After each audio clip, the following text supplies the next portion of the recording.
week had passed since the storm, and Thorn Ridge breathed easier. Morning light spilled through the kitchen window as Clara kneaded biscuit dough, her sleeves rolled up and hands powdered in flour.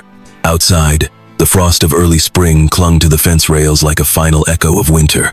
The wind was lighter now, less biting, and the cattle no longer bunched nervously in corners. A newborn calf, one she had helped deliver, wobbled behind its mother, kicking playfully at tufts of prairie grass. Eli had begun leaving her short task notes by the coffee pot. Chores that once went unsaid were now written in firm, slanted handwriting. Check east fence line, gather eggs, refill water barrels. Clara understood this for what it was: trust, unspoken but real. She read them carefully, completing each with care. Every nailed plank, every turned soil, every repaired latch was a message. I'm staying. I belong. Jake Martinez returned that afternoon. His mustache was longer, his hat dustier, and his grin as crooked as ever. Heard you face that storm with nothing but spit and guts, he said, hopping off his horse with a chuckle. Mostly mud, Clara replied, wiping her hands. Jake was lean, mid-30s, half Mexican, and born with one leg shorter than the other. He walked with a permanent limp, but could rope a steer faster than most men with 2 even feet. He'd been Eli's only hand for years, and by now he treated the ranch like kin. Around the fire that evening, Jake told of a recent incident up near Buckeye Pass. 3 ranches hit in the last 2 weeks, he said, eyes narrowed over a tin mug. Someone's cutting fences, driving cattle out at night. Quick, organized, no one's been caught. Eli stared into the fire. Any signs? Fresh horseshoes, boot tracks, but they clean up fast. These boys know what they're doing. Clara felt a chill settle behind her ribs. Eli said nothing more, but the next morning he rode out early and didn't return until well after sunset. Clara waited, pacing between house and corral, watching the trail until his silhouette finally appeared against the fading light. His horse was lathered, his coat soaked in sweat. Fence lines holding, he said, dismounting. But someone's been watching us. Clara stiffened. You saw them? Number, but they left behind tobacco ash by the ridge, fresh, and tracks not ours. That night, neither of them slept well. The next day, Clara checked the garden and found the gate unlatched. A minor thing, but she'd tied it closed the evening before. She glanced around, heart thudding, but saw no one. Just prairie, just silence. But silence could lie. By afternoon, she found herself at the shooting post behind the barn. A wooden stand with 5 tin cans balanced atop. She'd never fired much. Her husband had done most of the hunting, but now her hands itched to know how. She picked up one of the rifles.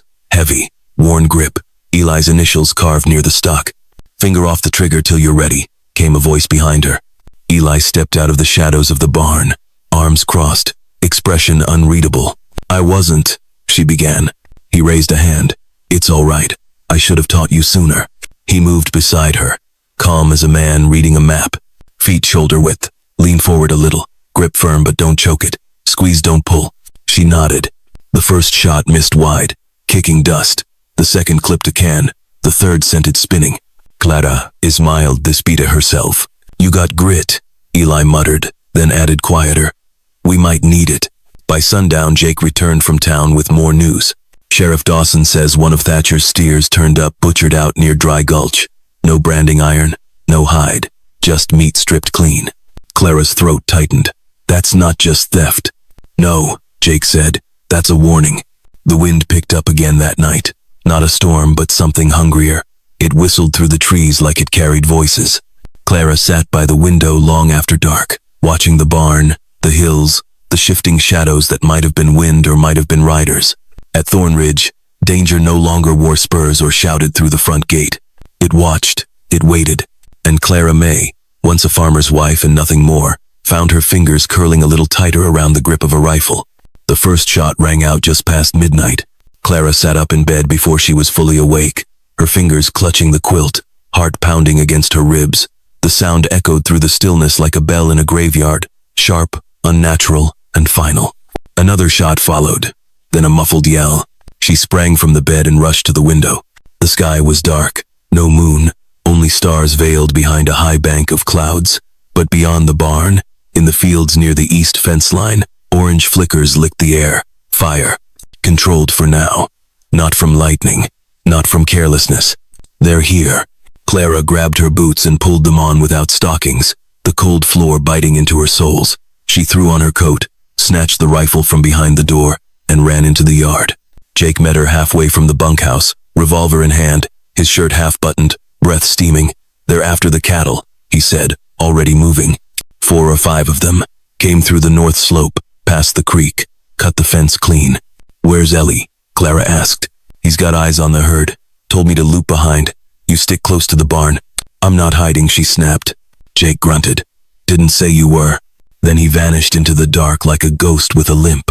Clara took position behind the water trough near the barn. From there, she could see shadows shifting near the pasture riders dismounting, moving with purpose. She counted at least 3. One held a lantern, casting eerie light across the ground. Another dragged a rope across the fence post, readying to lead the cattle out. She took a breath. The rifle felt heavier tonight. Closer. She could hear boots crunching frostbitten grass, hear the snorts of nervous cows, the metallic jingle of bridles. Then a scream, short, choked. A gunshot. "Jake?" She didn't wait. Clara stood, aimed and fired. The shot struck near the lantern, sending it flying. Flames burst across the dry grass, momentarily illuminating the chaos. One of the rustlers cursed and stumbled back. Another raised his pistol, scanning for the shooter. Clara ducked behind the trough as a bullet struck the wood near her head, splintering it with a loud crack. From the ridge above, a deeper boom rolled out Eli's rifle. It was a long shot, perfectly placed. One of the men dropped. The others shouted, scrambling for cover. Clara moved fast, darting toward the barn. Her breath burned in her chest, lungs fighting the freezing air. She reached the side wall just as another round whizzed past her shoulder. "I see her," one of the men yelled. "No, you don't," she thought. She reached into a bucket of lamp oil near the barn wall and dipped a rag. Wrapping it around a piece of fence wire, she struck a match and lit it. With a silent prayer, Clara threw the burning rag into a pile of dry hay beyond the grazing pen, well away from the animals. It caught fast. Flames leapt high, cracking and flaring, throwing shadows across the pasture like monstrous arms. The cattle panicked, stampeding toward the safer edge of the field. The rustlers scattered. From the tree line, Jake opened fire, forcing them further into disarray. One tried to mount his horse but caught a bullet in the thigh and screamed, tumbling down. Eli emerged from the ridge, calm and grim, his rifle raised. "Drop it," he barked to the last man standing. The rustler hesitated. Clara stepped out from the barn, rifle in both hands, mud on her boots, blood on her cheek from a grazing wound. Her eyes met the man's. "You're outnumbered," she said, steady as stone. He dropped his gun. When the sheriff arrived near dawn, he found the scene still smoldering. 2 rustlers tied to fence posts, another dead by the creek, and a burned patch of hay that had narrowly missed becoming a disaster. Sheriff Dawson tipped his hat to Clara. "Heard you lit the fire?" "I did," she said. "Hell of a move." She shrugged. "We had to protect what's ours." He looked to Eli, then Jake, then back to her. "You planning to stay long?" Clara didn't hesitate. "I already have." That morning, after the bodies were hauled away and the cattle calmed, Eli handed Clara a tin cup of coffee. His hands were scratched, his eyes exhausted, but his voice was soft. "I've never seen anyone think that fast," he said. "I've had practice," she replied. They sat beside the barn, watching smoke curl into the morning sky. Thorn Ridge had bled, but it had not broken. And Clara May, farmer's widow, storm survivor, and now protector, had found her place at last in its defense. The days that followed the raid passed not with celebration, but with steady hands and heavy shoulders. The burned hay was replaced first.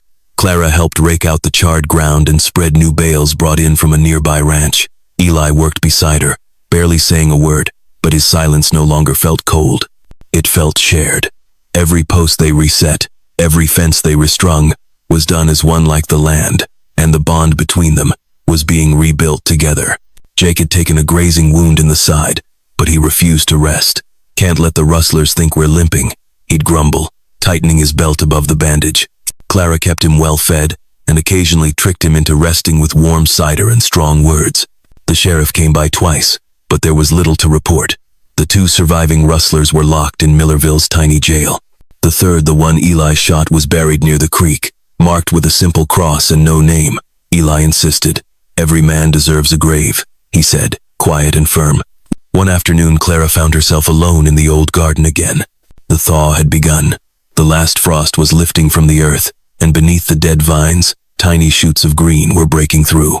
Clara knelt beside a row of carrots long overrun by wild grass. She dug in with bare fingers, clearing away the tangle, whispering to the soil like it could hear her. "Not dead, just buried," she said softly. Behind her, boots crunched on gravel. Eli stood there with 2 mugs of coffee, both steaming. He handed her one without a word and crouched beside her, watching her work. "My mother used to talk to the dirt too," he said. "She sounds wise." She was. He paused. "Before the war took all the words from our house." Clara looked at him. "And now?"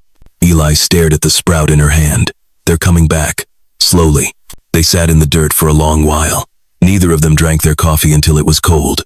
Later that week, Eli invited her to ride with him to the southern pasture. The morning was crisp and bright. Clara wore a borrowed hat and rode an old chestnut mare named Riddle. She hadn't been on horseback in years, but it came back like a lullaby. The saddle creaked with each step, the sun danced off the hills, and the breeze was cool against her face. Eli rode slightly ahead, his silhouette framed by the rising mountains. "Hard to believe this was all battlefield once," he said. Clara glanced at him. "You still see it that way?" "Sometimes." He looked at her, "but less now." They stopped at the ridge where you could see the full spread of Thorn Ridge below barn, house, pasture, garden. The wind tugged at Clara's hair. It looked whole, not perfect, but alive. "Why did you stay?" Eli asked. Clara didn't answer at first. Then, "Because I saw something worth staying for, and because I was tired of running from ghosts." He looked away, jaw tight, as if holding back more than just words. "I think," he said, voice low, "I think this land might finally be ready for a second chance." She reached into her coat pocket and handed him something. A folded, faded photograph of her and her late husband, standing in front of a wheat field, smiling. "He was a good man," Clara said, "but he's not the only good man I've known." Eli stared at the photo, then handed it back. His fingers brushed hers, rough, calloused, but warm. "I'm not him," he said. "I know," she replied. "That's not what I'm looking for." They rode home in silence, but it was a silence filled with something new. That evening, Clara lit the oil lamp and found Eli sitting at the chessboard again. "I whittled you a queen," he said, holding up a small wooden piece. It wasn't perfect, but it was hers, a single rose carved into its base. Clara smiled. "You remembered." "I remember more than I let on." They played late into the night, and while no one said the word love, it hung in the air between them unspoken, but felt like the soil thawing beneath the frost, like the first bud after a long winter. Spring bloomed late in Montana territory. Snow still clung to the northern slopes like a warning, but Thorn Ridge was waking up. The apple trees behind the house had begun to bud, shy blossoms pressing through gray bark. Calves stumbled after mothers across open pasture. Birds nested under the barn eaves, chirping loudly like they owned the place. Inside the kitchen, Clara worked over a ledger, her fingers ink-stained, brow furrowed.